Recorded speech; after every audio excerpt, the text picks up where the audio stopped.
Willkommen ob St. Vincent. Fällt die Teig hier nicht, aber für einen lütten Indruck hätt dat langt. Als erstes natürlich das Foto mit St. Vincent-Schild. Von Hafen ut kann man die Insel all ganz gaut beleven.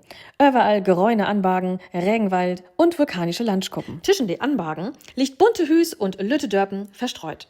Von Kingstown ut start auch viele Utflüchte über die Insel. Besonders beliebt sind Katamaran und Fährforten nur die Grenadinen. Dort die bekanntesten Turns hört die lütte Insel Bekia mit ihr witte Stränden und dat kristallklore Water. Auch die ältesten botanischen Gorns von der westlichen Hemisphäre sind hier zu finden. Und mit Fort Charlotte gibt dat sogar noch ein Stück Geschichte mit mojen Utblick über die Küste. Und dann gibt dat noch ein lütten Film-Fun-Fact. An die Walilabu Bay sind Teile von Pirates of the Caribbean dreit worden. Und wenn man sich die wilde Küste, dat Meer und dat satte Gräun ankickt, dann kann man sich dat ganz gaut vorstellen. St. Vincent ist anders als viele andere Karibikinseln. Nicht die großen Hotels dort hier im Vordergrund, sondern die Natur.